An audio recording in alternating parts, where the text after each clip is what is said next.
Vaya, tengan un buen día, docentes del Departamento de la Materia de Introducción a la Clínica. Nosotros somos el grupo 12 que tiene que presentar el seminario de Alzheimer y somos el grupo de la materia del grupo 2. Este día nos ha tocado como grupo dar la discusión de los casos clínicos, que son la primera actividad evaluada del registro número 1. Entonces, para iniciar, le vamos a dar lectura al caso número 1. Tenemos que esta es una paciente femenina de 25 años que da historia de aproximadamente 5 días de presentar disuria, poliacuria y tenesmo vesical, acompañados de proceso febril no cuantificado, hiporexia y malestar general. No es primera vez del cuadro. La fecha de última regla no recuerda actualmente y su planificación familiar es Depo-Provera. Tenemos que en el examen físico, esta posee una tensión arterial de 120/70 milímetros de mercurio, una frecuencia cardíaca de 78 latidos por minuto, una frecuencia respiratoria de 17, una temperatura de 37.8 centígrados y una saturación de oxígeno de 97. En el examen físico se le evaluó abdomen y este presenta dolor difuso a la palpación y de mayor intensidad en hipogastrio, cuya percusión en ambas fosas renales es positiva y el resto del examen físico sin anormalidades, y se le indica el examen de orina general, que es el siguiente. Tenemos de que en el examen físico-químico, tenemos de que en el color está rosado, en aspecto turbio, en densidad tiene 1020, en el pH 8, en proteínas tiene 2 cruces, en la glucosa, cuerpos cetónicos, urobilinógeno, bilirrubina, están negativos, y nitritos y sangre oculta positivos. En el sedimento urinario se demuestra que gránulos leucocitarios, hematíes y hialinos no se observan. Hematíes tiene 50 a 100 por campo, los leucocitos están a 100 por campo, las células epiteliales esterasas están abundantes y leucocitarias bacterias no se encuentran. Entonces, para darle resolución al siguiente caso, tenemos a nuestro compañero Jacqueline y a nuestro compañero Jorge. Muy bien, vamos a iniciar la resolución del primer caso. Como primer literal tenemos que sugiere la presencia de nitritos positivos en orina. Si recordamos, chicos, en la clase se nos habla de que hay la presencia de bacterias las cuales van a producir una enzima llamada reductasa, las cuales me reducen los nitratos a nitritos. Entonces, esto indicaría una posible infección de las vías urinarias. No sé si alguien quiere opinar o están de acuerdo.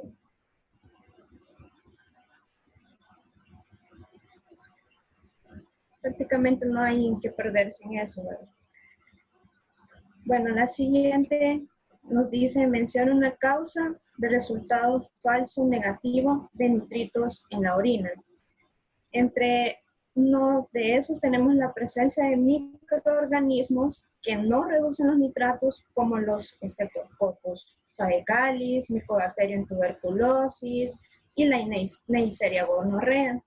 Entre otros, también tenemos la retención de orina y solo esos dos recuerdo, no sé si ustedes quieren agregar.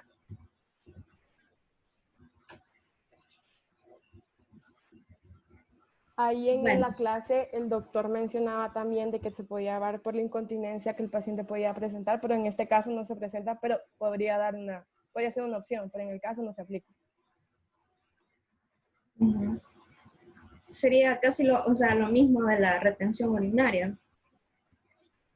Bueno, de acuerdo con su origen, ¿cómo se clasifica la hematuria?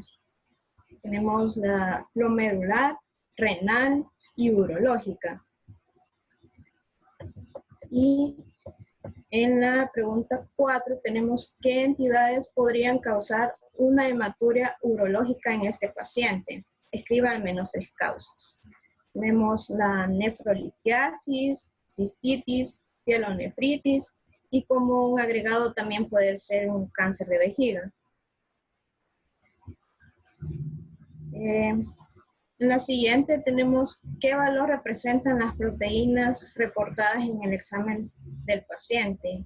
Tenemos 2 cruces y recordando la clasificación, 2 cruces nos va a representar 100 miligramos por decilitros. Y recordando que se divide en microalbuminuria y proteinuria. En ese caso sería una microalbuminuria.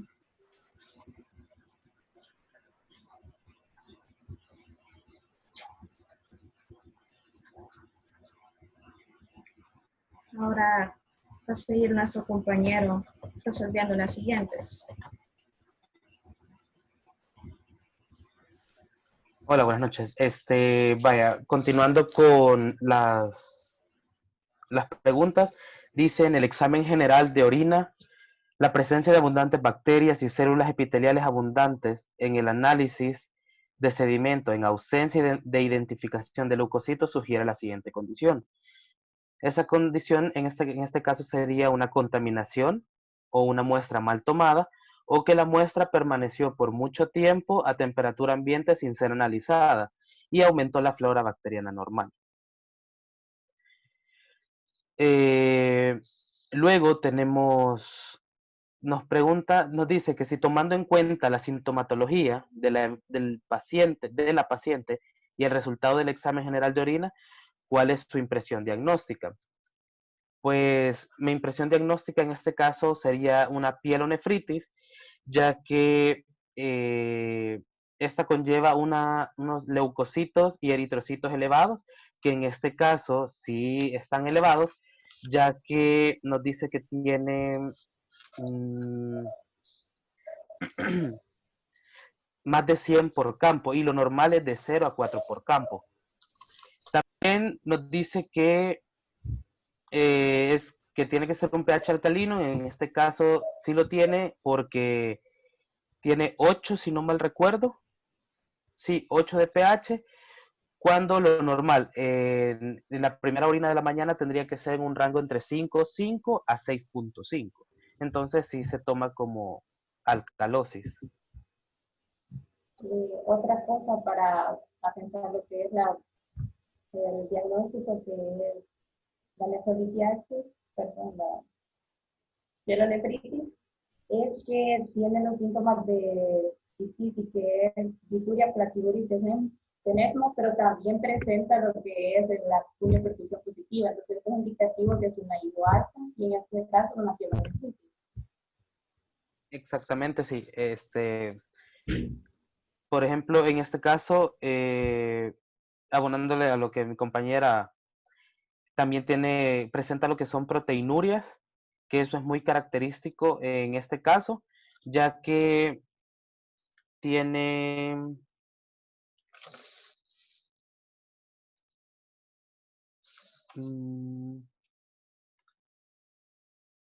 tiene dos cruces que en este caso corresponden a 100 miligramos por decilitros y lo normal es de menos de 10.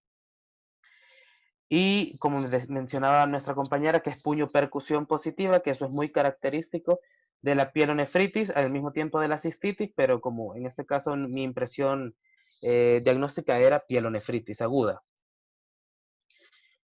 Luego, dice, ¿cuáles serían los diagnósticos diferenciales para tomar en cuenta en este caso?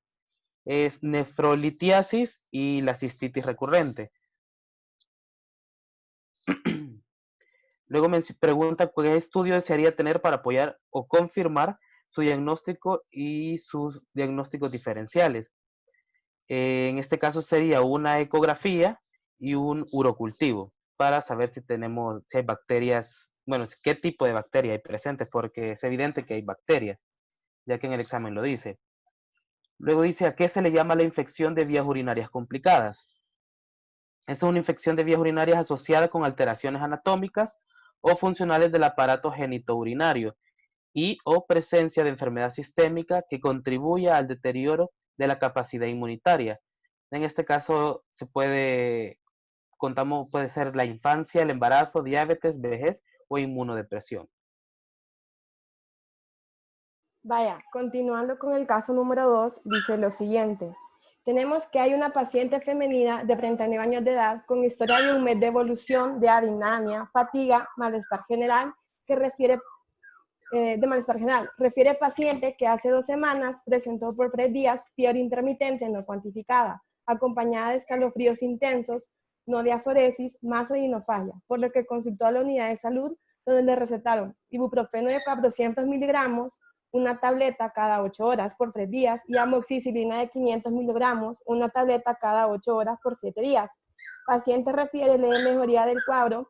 Sin embargo, hace una semana, paciente refiere empeoramiento del cuadro. aparecimiento nuevamente del proceso febril intermitente cuantificado en 38.5 grados, sin escalofrío, sin diaforesis. Paciente refiere el aparecimiento de masa a nivel del hemicuello izquierdo y agudización del malestar general, adinomia y fatiga. 3 días de tos productiva con expectoración amarillo verdosa en moderada cantidad. No congestión nasal, no rinorrea, no disnea y no petequias. Antecedentes personales, no alcohólica, no etilística, no uso de anticonceptivos orales. En su fórmula tenemos que tiene partos 1, abortos 0, prematuros 0 y vivos 1. En el examen físico tenemos que la tensión arterial está 90 a 70 miligramos por decilitro, en la frecuencia cardíaca 97 latidos por minuto, frecuencia respiratoria 18 respiratorios por minuto, el pulso tenemos que está a 95, la temperatura a 39, la saturación de oxígeno a 94, el peso es de 47.3 kilogramos, la talla de 164 centímetros, paciente pálida con evidente compromiso del estado general, febril al tacto y colaboradora a la entrevista. En el examen físico también se le evaluó los ojos, donde las conjuntivas están pálidas, 2 cruces de cuadro, faringe hiperémica, hipertrófica con exudados, pulmones. Tenemos que el frémito táctil está disminuido, la matidez y abolición del murmullo vesicular en el campo medio del campo pulmonar derecho, leves estertores en bases de campo pulmonar derecho y también campo pulmonar izquierdo sin anormalidades, y se tomaron exámenes, que el siguiente fue un hemograma. Tenemos de que en este el paciente va a presentar glóbulos rojos de 2.8 por 10 a la 6, el hematocrino al 31%, la hemoglobina de 10.2 gramos por decilitro, el BCM no está presentado, el CHCM está a 24 gramos por decilitro, el HCM está a 27, los glóbulos blancos en la serie blanca van a estar 17.900, los eosinófilos al 5%, los basófilos al 0%, los linfocitos al 35%, los monocitos al 10%, los neutrófilos al 89%, los segmentados al 60%, los reticulocitos al 0.9% y las plaquetas a 210.000. Entonces, para resolverlo tenemos a nuestro compañero Oscar, Carlos y mi persona. Para la primera pregunta dice, escriban los valores normales. Tenemos lo de los eritrocitos. Los valores fueron tomados de la clase. Los hombres son en un rango de 4.5 a 5.7 por 10 elevado a la sexta. En las mujeres serían de 3.9 a 5.0 por 10 elevado a la sexta. La hemoglobina sería en hombres abajo de 13.5 hasta 17.5 gramos por decilitro, en un promedio arriba o igual de 14 gramos por decilitro. Las mujeres serían de 12 a 16 gramos por decilitro en un promedio de mayor o igual de 12 gramos por decilitro, y en las embarazadas sería mayor o igual de 11 gramos por decilitro. Después tenemos el hematócrito. En los hombres sería en el rango de 40 a 52%. En las mujeres sería en un rango de 35 a 47%. El HCM, el rango normal sería de 27 a 34 pg. El CHCM sería en un rango de 32 a 37%. Los reticulocitos sería en el rango de 0.5 a 1.5%. Los leucocitos serían de 5.000 a 10.000 microlitros. Los neutrófilos serían en un rango de 50 a 70%. Y también te pide la diferencial de Schilling, creo que se dice. Los encontrados en el examen de la paciente, que serían los segmentados en un 60%. También te pide el rango normal de las plaquetas, que serían de 150.000 a 400.000 microlitros. Después tenemos que con los datos proporcionados en el hemograma vamos a calcular matemáticamente el volumen corpuscular medio, y vamos a colocar lo que sería la fórmula y el desarrollo correspondiente. Para sacar el volumen corpuscular medio nos proporcionaron una fórmula en la clase, que sería el hematócrito por 10. Esto se divide en el total de los eritrocitos. El hematócrito de la paciente era de 31%, se multiplicaba por 10, se daba 3.1. Y ese 3.1 se dividía por 2.8 por 10 elevado a la sexta, que nos daba lo que son 110.71 femtolitros, ya que el volumen corpuscular medio se va a representar por femtolitros. La tercera pregunta dice, escriba la alteración principal que se presenta en la paciente en la serie roja. Entonces, para hacer esta alteración, la paciente se tiene que tomar en cuenta lo que son el BCM y el HCM. En este caso, por los valores que tenía la paciente, ella logra caer en la clasificación de lo que es una anemia macrocítica, porque el valor que ella presenta es mayor a 100%, creo que es. Si no me equivoco. Y los del HCM, para que caiga en la clasificación de hipocrómica, tendría que estar abajo de 32 gramos por el porcentaje, y ella tiene 24, creo, o 27. Después tenemos que vamos a escribir las tres principales alteraciones de la serie blanca que presenta la paciente. En todo el examen presentó lo que sería una leucocitosis, una neutrofilia y una monocitosis. Vaya, continuando con el desarrollo de este caso clínico, nos pide también que escribamos o que mencionemos cuál es la desviación observada en el leucograma de la paciente y explicando por qué. Encontramos una desviación hacia la izquierda, ya que basándonos también, bueno, la paciente presenta una leucocitosis, pero también nos referimos un poco más a la sintomatología, ya que cuando se existe una desviación hacia la izquierda, normalmente es provocada por una infección bacteriana. Y esto es lo que en la paciente presenta dentro de la historia clínica. También nos pide que mencionemos 4 causas de la alteración en los leucocitos que podemos observar en estos exámenes.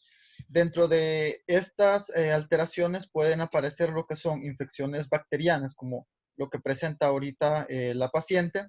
También puede ser causado por hemólisis, por hemorragias recientes y también por quemaduras.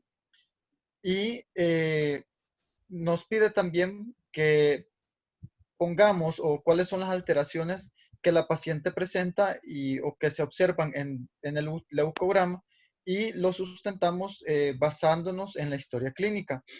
Entonces, la paciente va a presentar en el leucograma una leucocitosis, que es un aumento de los leucocitos, porque la paciente presenta, o dentro de la historia clínica, lo que es un cuadro febril, o mejor dicho, ya 2 cuadros febriles, y con tos productiva, acompañada de tos productiva amarillento verdoso y de una moderada cantidad. Entonces, esto nos lleva a indicar que la paciente puede presentar un cuadro de infección bacteriana.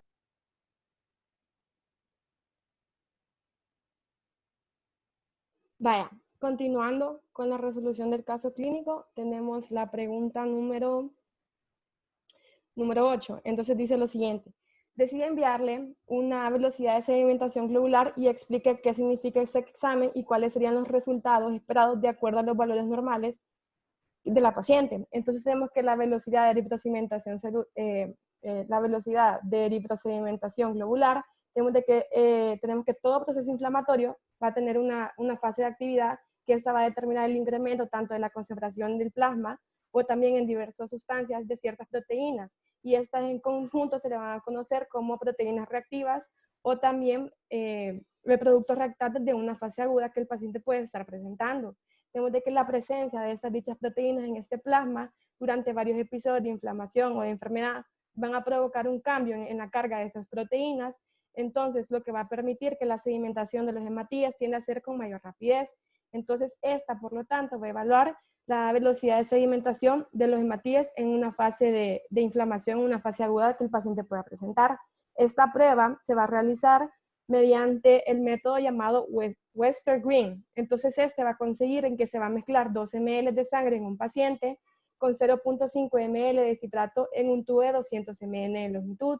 Se requiere que ese tubo sea que sea de un tamaño alto, ¿verdad? O sea, de una longitud alta, que aproximadamente puede llegar a ser de 2.5 a 3 miligramos también de diámetro interno.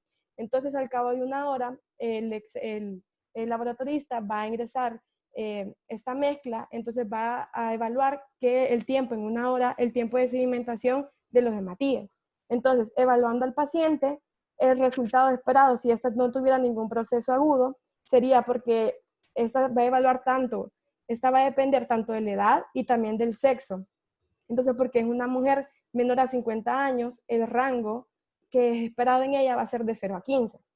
Entonces, como siguiente pregunta, tenemos que decide completar su diagnóstico con un frotis de sangre periférica que le reporta policromatofilia. Expliquen qué consiste el examen y el resultado obtenido. Tenemos de que el frotis de sangre periférica, sinceramente, es una muestra de sangre que el técnico va a examinar bajo un microscopio. Entonces ahí se puede dar cuenta el número y los tipos de glóbulos blancos. También si hay una diferencia de estos, también el porcentaje de estos. Y también el número y tipo de células sanguíneas que se van a formar, que pueden estar normalmente en una patología, además de también el cálculo aproximado de conteos de glóbulos blancos y también de plaquetas. Entonces, al realizarse ese examen a la paciente, se le descubrió que éste tenía policromatofilia. Tenemos de que por definición la policromatofilia, ese término va a denotar la presencia de eritrocitos incompletamente hemoglobinizados, es decir, que van a ser eritrocitos jóvenes. El aumento de estas células van a estar en la sangre periférica debido a que va a haber una inactividad eritropoyetínica aumentada. Y esto puede dar por una hemólisis o también por una hemorragia reciente, o también que el paciente puede tener dando esa respuesta a un tratamiento de ácido fólico o de riesgo, o de hierro, perdón. Entonces, siguiendo con la siguiente, tenemos la número 10, que dice, de la pregunta anterior, explique la presencia de dicha alteración en el frotis de sangre periférica de acuerdo a la historia clínica y los datos encontrados en el hemograma del paciente. Si podemos evaluar la historia clínica, tenemos de que el paciente va a presentar una cierta sintomatología característica que se puede presentar como la anemia. En este caso, el paciente tiene adinamia, malestar general, también va a presentar fatiga, una presión, va a estar hipotensa porque va a tener una presión arterial de 90 sobre 60 miligramos de mercurio, tiene palidez generalizada, también al examen de ojos se demuestra que tiene una conjuntiva pálida de 2 cruces sobre 4 y también está con bajo peso, dando a sospechar obviamente la anemia. Para darle diagnóstico a este se le manda a hacer un hemograma donde nuestro compañero ya nos mencionó que esta va a presentar una anemia macrocítica hipocrómica. Entonces, para seguir complementando el diagnóstico, se le manda a hacer la frotis de sangre periférica y se le demuestra que tiene una policromatofilia, que esta va a ser como una condición que va a llegar a compensar la anemia que el paciente ya tiene presente anteriormente. Lo difícil de este caso es que, primeramente, no se nos demuestra si la anemia estaba previamente a la afectación del paciente o si la anemia fue causada por la patología que está yendo a consultar en estos momentos. Entonces, siguiendo con el hilo, tenemos el caso número 3, que dice lo siguiente. Paciente masculino de 45 años de edad de nacionalidad chileno, quien llega a la emergencia con historia de 3 días de evolución de evacuaciones diarreicas en moderada cantidad, color amarillo y olor fétido, en promedio de 5 a 7 evacuaciones por día. Concomitantemente, el paciente presenta un episodio de vómito postprandial de contenido alimentario, por lo que se automedica con Alka-AD, una cada 12 horas, notando leve mejoría. Hace 2 días, paciente indica con dolor abdominal difuso de tipo cólico, más leve proceso febril intermitente no cuantificado, acompañado de escalofríos y diaforesis. Refiere además un día de evolución de malestar general. En sus antecedentes personales tenemos de que él es un ingeniero en sistemas, contratado por una empresa de telecomunicaciones en el país hace 10 días. Tabaquista, 5 cigarros al día, etilista solo fines de semana y alcohol blanco. En el examen físico se le demuestra que tiene una tensión arterial de 130 sobre 90, una frecuencia cardíaca de 91 latidos por minuto, frecuencia respiratoria de 16, un pulso de 90, saturación de oxígeno de 96 y una temperatura de 37.8. Se demuestra que tiene mucosas secas, signo de pliegue negativo, distensión abdominal, perisaltismo aumentado, timpanismo aumentado en flancos, mesogastrio y aumento de sensibilidad dolorosa en flancos y mesogastrio. El resto del examen es normal, entonces se decide enviarle un examen general de heces. En el examen general de heces, en el examen macroscópico, en el color está café, consistencia líquida y mucus positivo. En el examen microscópico directo tenemos leucocitos de 6 a 8 por campo, hematíes de 3 a 5 por campo y restos alimenticios macroscópicos abundantes y también microscópicos abundantes. En el examen parasitológico tenemos de que en la mayoría dan negativos, pero solo en entamoeba histolítica tenemos que fosfoditos no se observan y quistes se van a presentar por breves cruces. Entonces, para resolver este caso tenemos a nuestros compañeros Mariela, Luis y Camilo, iniciando con nuestra compañera Mariela. Marielos, perdón.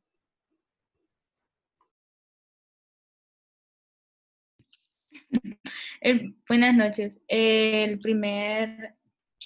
La primera pregunta es que escribamos las partes que comprende el examen general de heces, que es el estudio macroscópico, el análisis químico, el estudio microscópico y el parasitismo. En la segunda parte nos pide que escribamos los resultados normales esperados en el examen general de heces en cada parte del examen.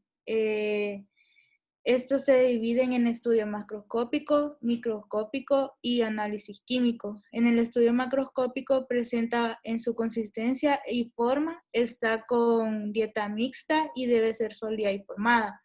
El color es un color pardo verde, marrón oscuro con dieta mixta.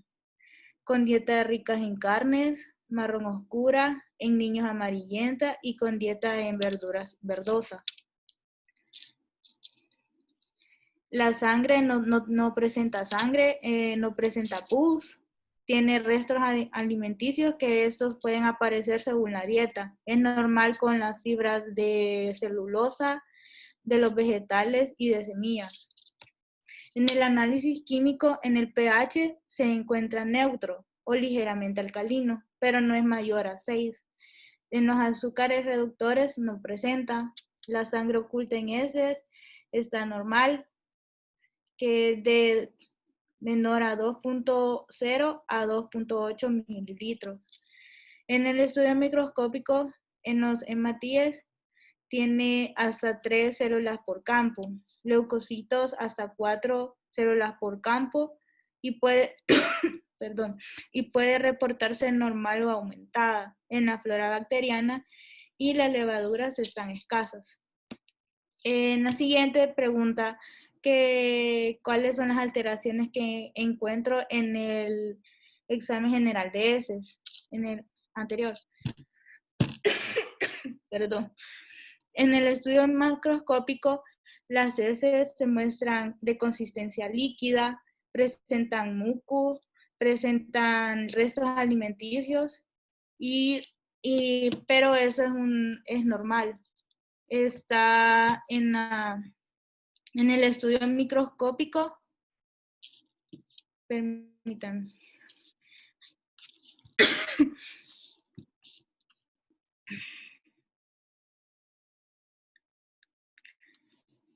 En el estudio microscópico presenta hematíes de 3 a 5 por campo. Esta muestra indica que puede ser compatible con una patología del tubo digestivo superior o inferior. También presenta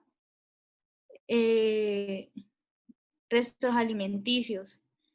En el parasitismo se observan quistes de entomoeba histolítica por 3 cruces y el resto es normal.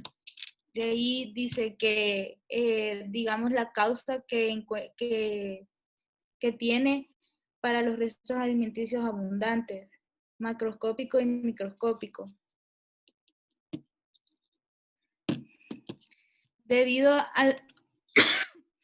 Esto se ve que es debido al aumento del peristaltismo y al tránsito intestinal, que hay un menor tiempo para que los alimentos se digieran correctamente. Además se encuentra un estado inflamatorio y que secreta más moco y esto haciendo más fácil el tránsito y más corto en el tiempo de digestión. También, como mencionaba de los hematíes que estaban aumentados, esto también tiene que ver con la enfermedad que presenta el paciente que salió positivo en la entomoeba histolítica, ya que esto puede ser una patología del tracto digestivo superior o inferior. sigue mi compañero.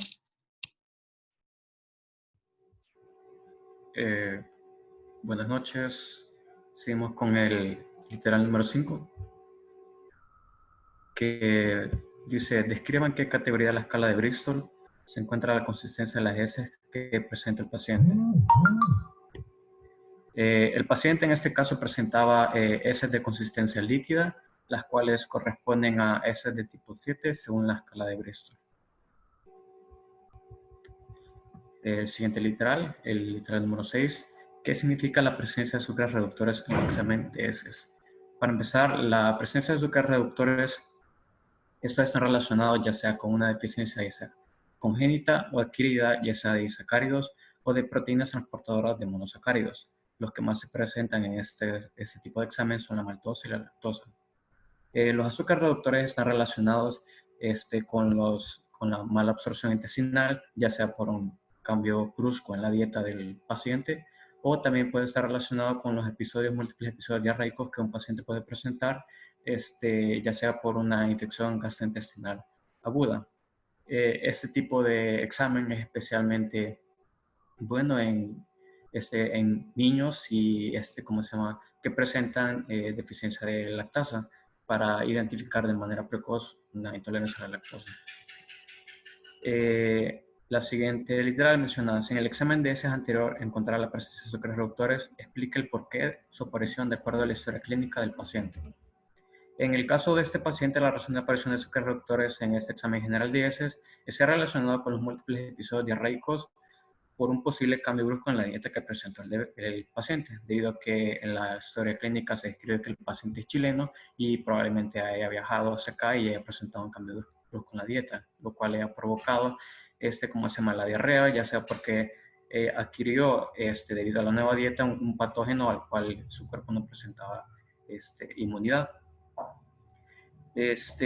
Lo cual provoca un aumento en en el gas del intestino, y debido a un aumento en la producción de gas de origen bacteriano, lo cual provoca la mala absorción intestinal. En este caso, si el examen general no presentaba un análisis químico de este paciente, pero si en este caso encontráramos azúcares reductores, esa sería la posible explicación. Luego el siguiente literal dice: explica las causas de las siguientes alteraciones, y empieza por A, flora bacteriana aumentada. En patologías gastrointestinales como la diarrea o procesos inflamatorios leves, sin embargo, la flora bacteriana aumentada no tiene mayor relevancia clínica en los exámenes generales de heces. Número B, bacterias abundantes. Bacterias abundantes se podrían encontrar en casos de infecciones agudas, gastrointestinales, y al mismo tiempo también en patologías de origen inflamatorio que producen una mala absorción intestinal. La presencia de hematíes. La presencia de hematíes es algo normal en el examen general de heces. Esto significa que podría haber un sangrado en la parte del tracto gastrointestinal. Ya puede ser de una colitis mediana hasta un sangrado intestinal superior, o como puede ocurrir una enfermedad diverticular o una enfermedad inflamatoria del intestino, tales como la enfermedad de Crohn. El literal número 9. Aquí continúa mi compañero. En el literal 9 se nos plantea la posibilidad de hacerle un copropultivo a este paciente. Y pues primero tendríamos que aclarar qué es un coprocultivo. Un coprocultivo es una prueba que consiste en colocar una muestra de heces en un cultivo específico para determinar la presencia de bacterias en dicho cultivo. Esta prueba es bastante útil porque no solo nos permite identificar precisamente qué patógenos están afectando al paciente, sino que a su vez, pues claramente podemos concluir qué medicamentos requiere, y sobre todo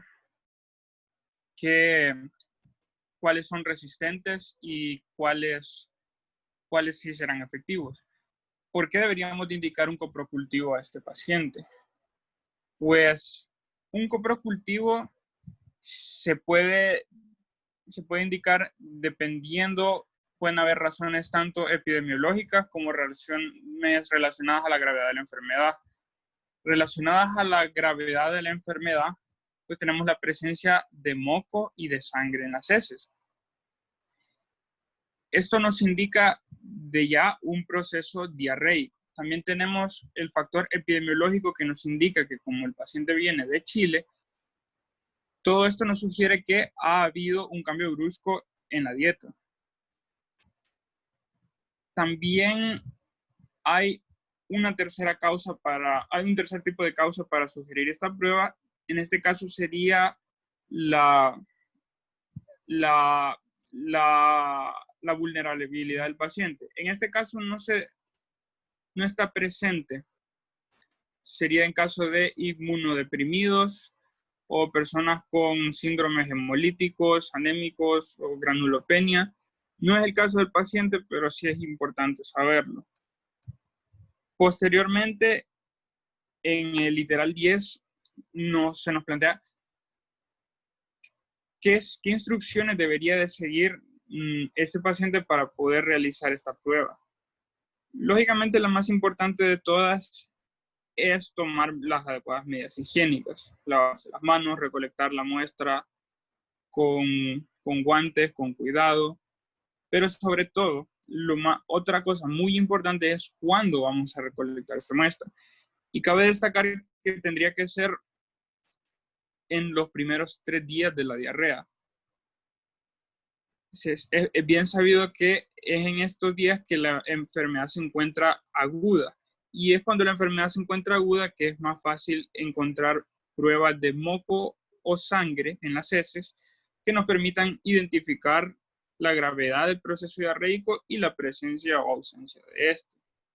Otra cosa muy importante es no consumir antibióticos, porque los antibióticos, quieras o no, nos pueden alterar la flora y los microorganismos encontrados a ese momento. Entonces nos van a dar pruebas, nos pueden dar pruebas erróneas. También es importante que la muestra de heces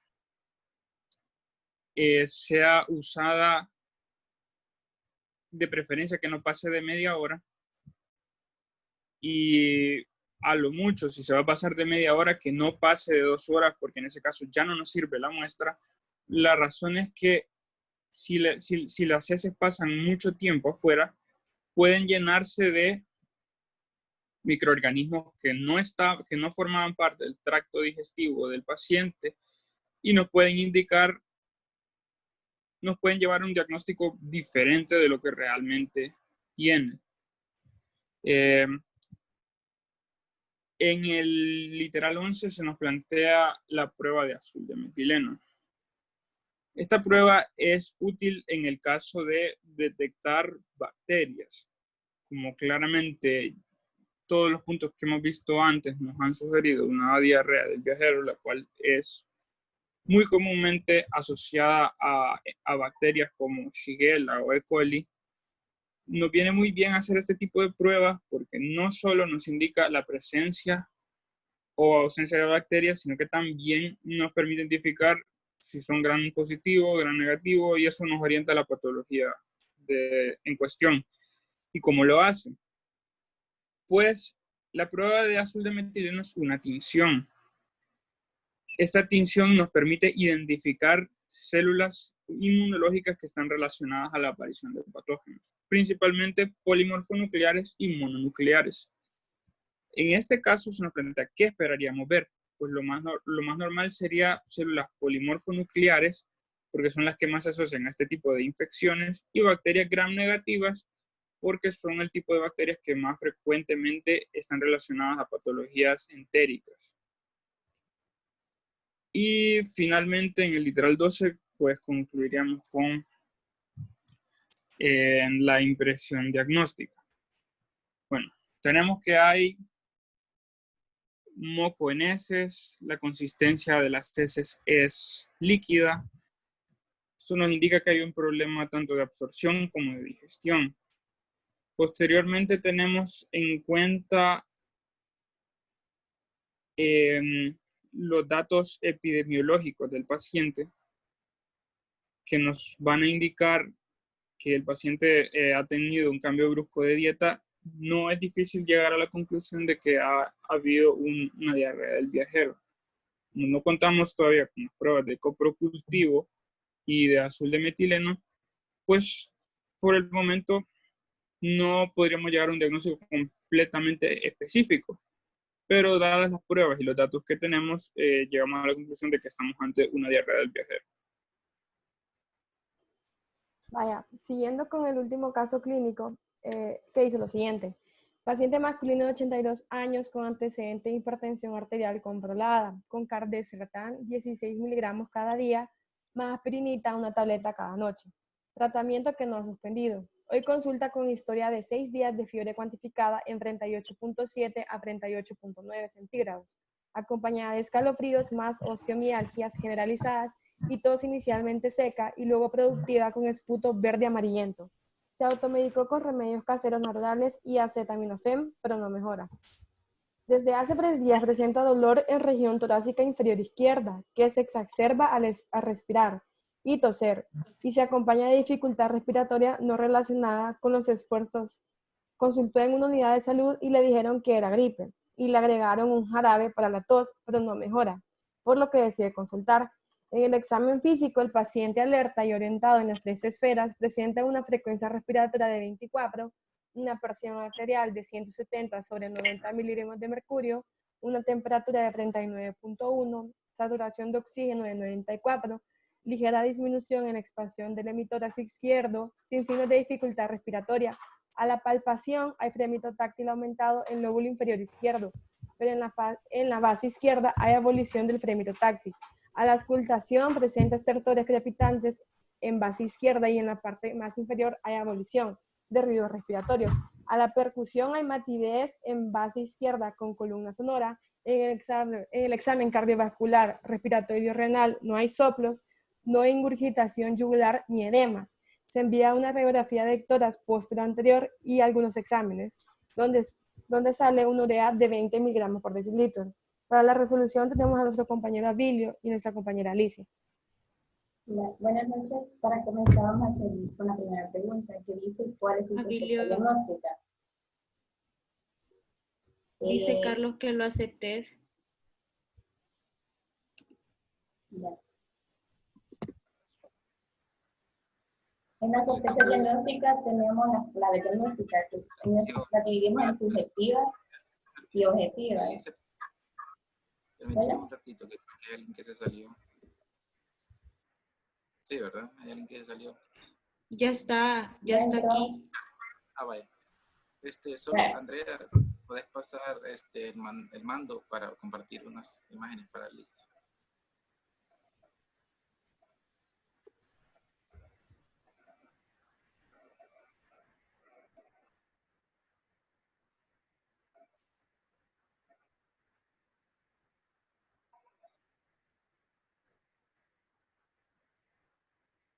Ya. ¿Revisa?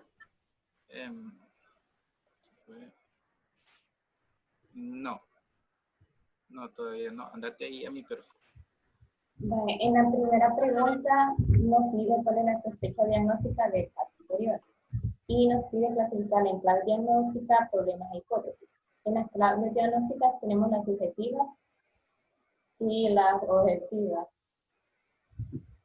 En las subjetivas tenemos los escalofríos, osteomialgias generalizadas, dolor torácico.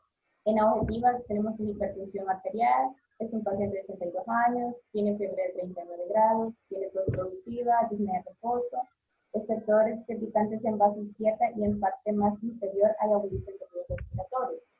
También tiene disminución de expansión del hemitórax izquierdo, fremito táctil aumentado en el lóbulo inferior izquierdo, fremito táctil abolido en base izquierda y matidez en la base con columna sonora. En problemas en hipótesis diagnóstica tenemos como primer problema un síndrome febril agudo y como hipótesis neumonía, como segunda hipótesis derrame pleural secundario a infecciones, que en este caso la fiebre es un digestivo de ello. Como problema 2 tenemos dolor torácico inferior o dolor pleurítico y como una hipótesis de este un derrame pleural paraneumónico que es secundario a infecciones y como en el problema 1 teníamos neumonía, puede ser secundaria a neumonía. Y como problema 3 tenemos un síndrome de condensación que en esta es la hipótesis de neumonía. También nos piden los criterios de una radiografía electoral y está bien tomada para una lectura radiográfica. En esto van contados 5 criterios. que son penetración, inspiración, rotación, magnificación y angulación. En la penetración, ¿qué es lo que tenemos que observar? Es que la columna debe ser visible a través del corazón. La inspiración se debe encontrar de 8 a 9 costillas posteriores, pero lo ideal para que sea una inspiración excelente se tiene que contar las 10 costillas posteriores. En la rotación se tiene que ver la apófisis espinosa debe ser equidistante respecto a los extremos mediales de las clavículas. En la magnificación, las radiografías AP suelen magnificar el tamaño del corazón. En la angulación, normalmente la clavícula tiene una configuración inédita y se superpone sobre las costillas tercera y cuarta. También nos pide que en este caso comparemos la radiografía y veremos si cumple con los criterios. No sé si se puede poner ahorita la imagen. Para ver si cumple con los criterios. Solo la miran todos, sí, ¿verdad? Ahorita. Al principio, lo que veo que está en esta radiografía puede que no se vea la columna, déjenlo la penetración, pero en este caso puede que sea por el derrame, porque supuestamente la columna se tiene que ver en la forma del corazón, en la sombra del corazón, pero por el derrame no se logra visualizar bien. Otra cosa es la angulación, porque la costilla, la clavícula no parece estar entre la segunda y la tercera costilla, cuando tiene que estar entre la tercera y la cuarta. Y luego seguimos con la pregunta número 2. En la pregunta número 2 nos pregunta si este caso tiene el signo de la silueta, que si lo posee, y en qué consiste el signo de la silueta. El signo de la silueta va a aparecer cuando dos objetos de la misma densidad geográfica se cruzan entre sí o se contactan, entonces va a desaparecer. Por ejemplo, acá, no sé si alguien puede ponerla, se tendrían que ver la silueta derecha del corazón.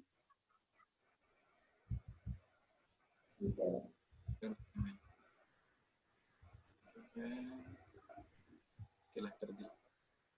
Pero normalmente las 4 siluetas son la silueta derecha del corazón, la silueta, silueta izquierda del corazón, la hemidiafragma derecho y hemidiafragma izquierdo. Pero en este caso, como el derrame pleural, en el lado izquierdo está borrada la silueta izquierda del corazón y la del hemidiafragma izquierdo.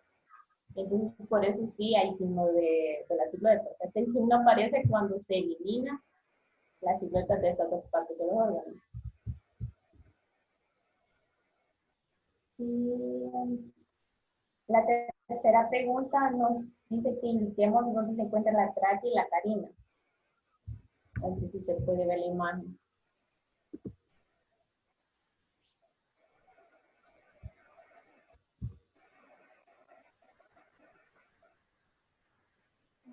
Espérame.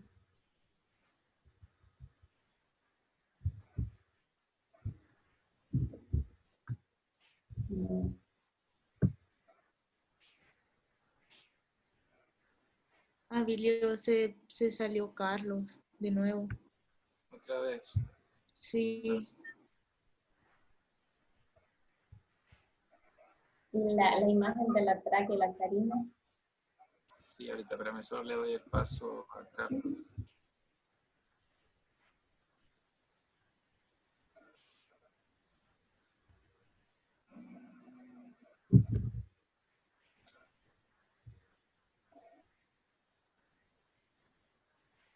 Va, ya está. La imagen, vean, quiero ver si la puedo copiar. ¿Cuál me dijiste? La de tráquea y carina, donde aparece. Perdón, pero el internet me estaba dando problemas. Ya ahorita ya lo resolví.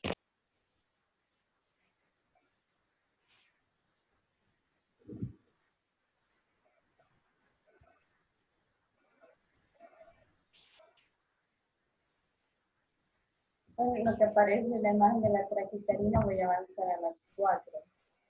Aquí nos pide correlacionar los ángulos costofrénicos en la radiografía de tórax y explicar los cambios generales del examen físico. La tráquea y la carina. Y esta voy a ocupar para enseñarles que hay borramiento del ángulo costofrénico. abajito. Ahí. Y la correlación de los hallazgos es, tenemos la disminución de los ruidos respiratorios, ausencia de policotáctil, que es en el lado izquierdo, porque ahí es donde está el derrame y el borramiento del contorno diafragmático izquierdo. También habla de la matidez a la percusión, disminución de gestación de emisores izquierdos, que es por el derrame pleural, cabal en ese lado izquierdo. Y ahí nos pide sobre la curva de Damoso en la radiografía, que esta es signo de menisco o curva de Damoso, que es una opacidad homogénea en la parte inferior que ocupa el seno cosofrénico lateral con la superficie de contacto cóncava hacia el pulmón. Este margen cóncavo, conocido como menisco pleural, en las radiografías frontales es más alto lateralmente que medialmente, porque la cara lateral del derrame que rodea la superficie costal del pulmón es tangente al haz de raíz del frontal. Como podemos ver acá, se ve que lateralmente está más alto que medialmente. Entonces aquí es mínimo, pero se logra ver ahí lo que es, se le llama curva o menisco de Damasón. Y este siempre va a estar pendiente y es el signo radiológico especial de derrame pleural.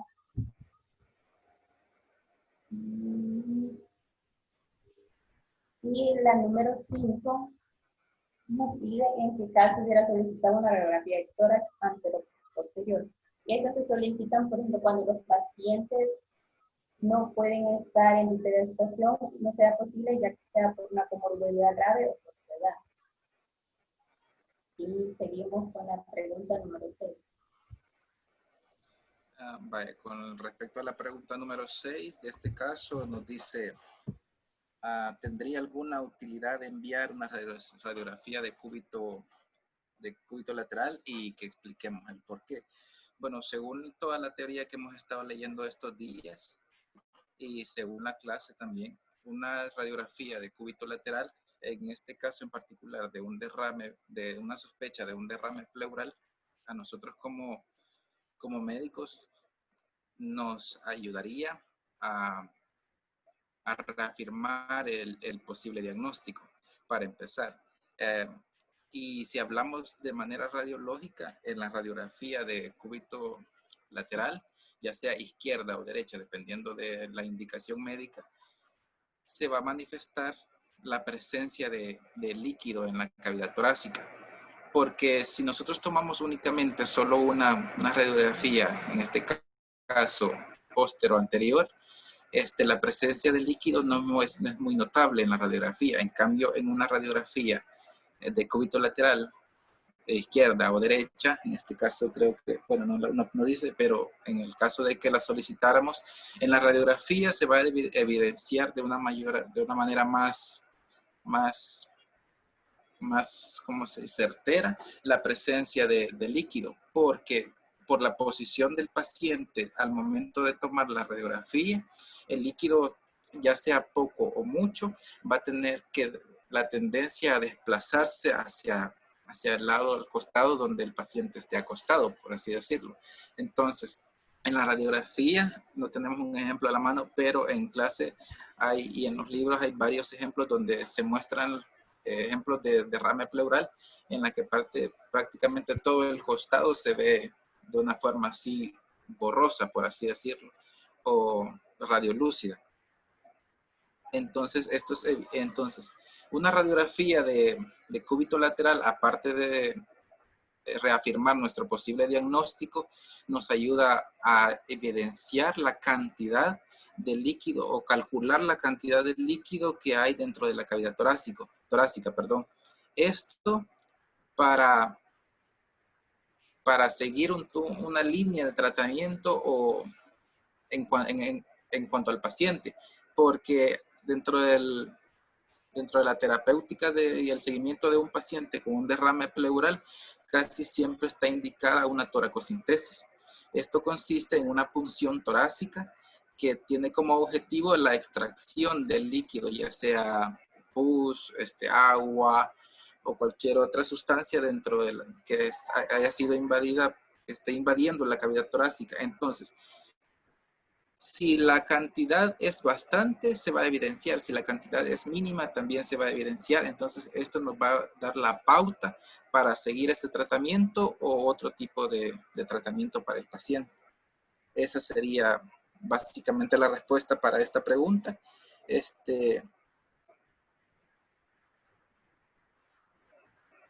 A ver, señor. Es la importancia de la radiografía de cúbito lateral y yo creo que prácticamente es casi que obligatoria enviarla también en caso de sospecha de un derrame pleural, como estamos en el caso de la presencia de este caso. La siguiente pregunta, la pregunta número 7, dice respecto a la silueta cardíaca, ¿está magnificada por la proyección o existe otra explicación? Nosotros llegamos a la conclusión de que debido a la presencia de líquido dentro de la cavidad torácica, podemos ver en la radiografía que hay una cierta confusión. Podemos decir que hay una magnificación de los bordes cardíacos porque no podemos verlos exactamente a exactitud. Hay un borramiento, hay un signo de la silueta, como lo dijo la compañera. Si podemos ver la imagen, no se evidencian con exactitud dónde están los bordes del corazón. Entonces esto puede generarnos a nosotros una cierta desconfianza y decir que hay una magnificación cardíaca. Pero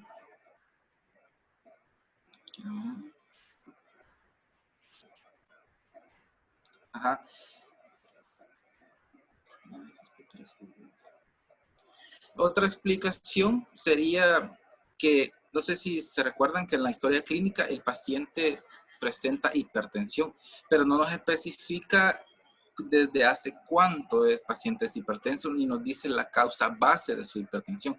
Entonces, podríamos suponer que esta hipertensión es a raíz de una malformación cardíaca, una estenosis o cualquier otra cosa que esté provocando un agrandamiento del corazón, en este caso del corazón derecho.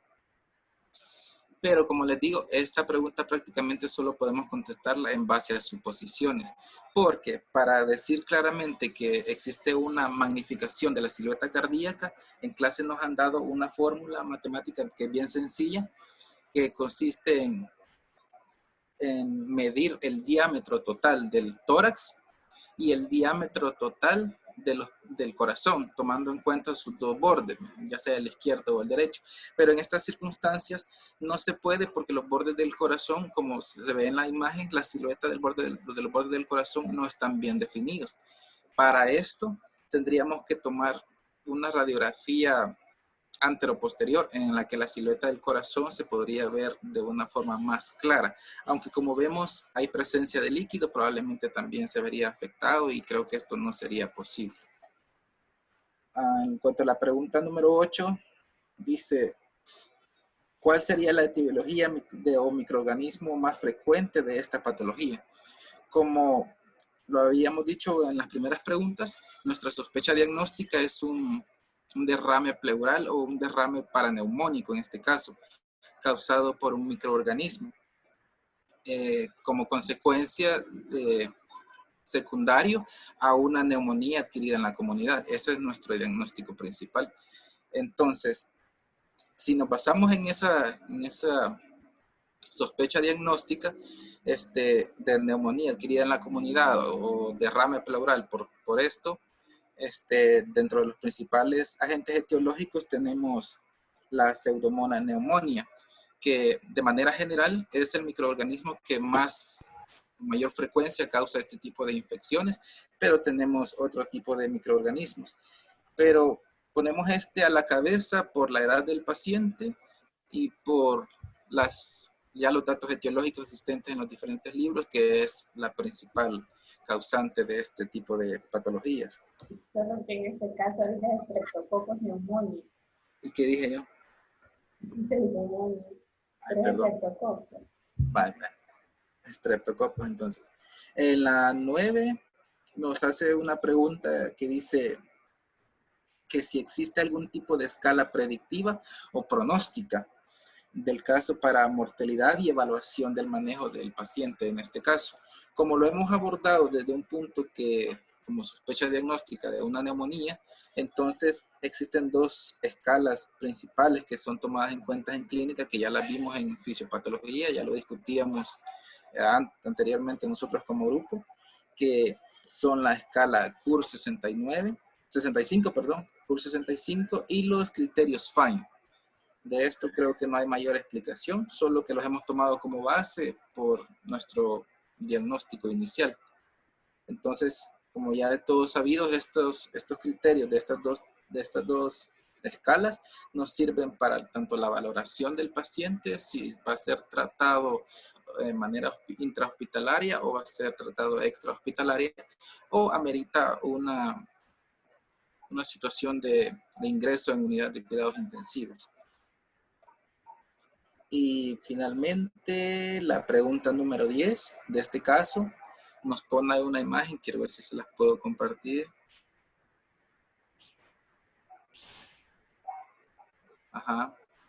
Nos pone esta imagen de una radiografía convencional y nos hace una cierta numeración en la imagen y nos pregunta: en la siguiente imagen señale a qué corresponden los siguientes números morados y los números celestes.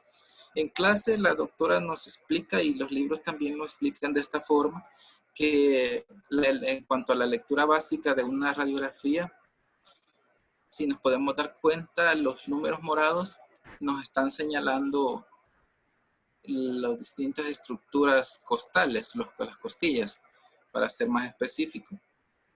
Pero la lectura básica de una radiografía nos dice que estas figuras que nosotros vemos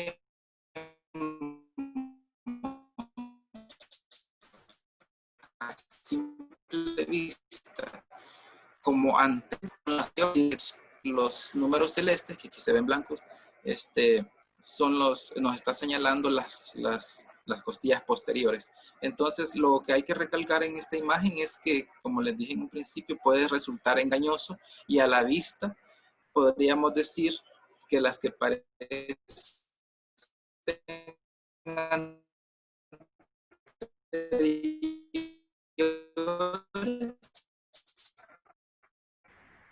Se te escucha cortado, Abilio. son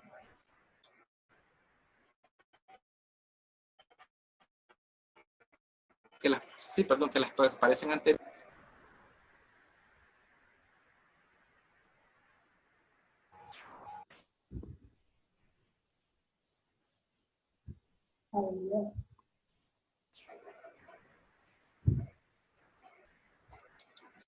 ¿Se escucha? No, se te había cortado. No, no se te escucha. Bueno, ahora creo que sí. Ya se te escucha mejor. Es que me estaba indicando Ahora que sí. el internet era medio. Bueno, pero la explicación era esa, que en la imagen las costillas que se ven anteriores son posteriores y las que se ven posteriores son anteriores. Es prácticamente parte de un aprendizaje básico de una lectura de una radiografía. Y creo que con eso terminamos los casos. No sé si alguien quiere aportar algo de alguna otra pregunta en particular, alguna duda.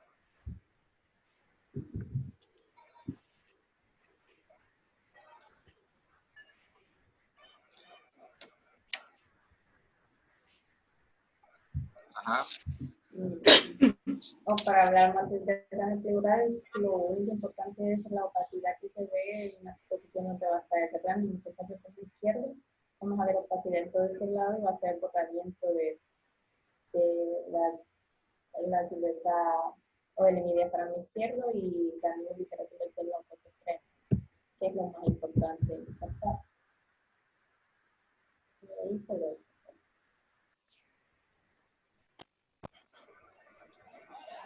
¿Alguien más? Solo confirmando con su diagnóstico de derrame pleural, como se menciona en la bibliografía que dio la doctora García en la clase, se menciona que En el caso de los derrames pleurales, las estructuras se van a desplazar al lado contrario de donde se encuentra el derrame, y que también es importante diferenciarlo con el signo de colapso, que básicamente en ese caso lo que ocurre en el signo de colapso es que las estructuras se van hacia el lado afectado, y en este caso, como podemos ver, la tráquea se encuentra desviado hacia el lado contrario de donde se encuentra el derrame pleural. Sí, correcto. En un principio nosotros considerábamos que quizás era por una mala técnica al tomar la radiografía, pero todos los datos clínicos y otros aspectos nos guiaron a que si era un derrame. No se te entiende. No se te entiende, Abilio. Claro. Abilio, se te escucha cortado. Sí, se escucha Yo cortado. creo que el internet está fallando ahorita. Como que si fueras un robot. Ahora sí, pero te ves trabado.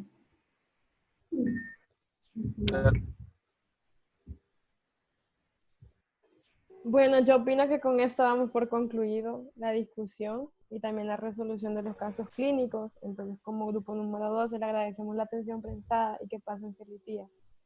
Gracias. Entonces, Gracias. gracias.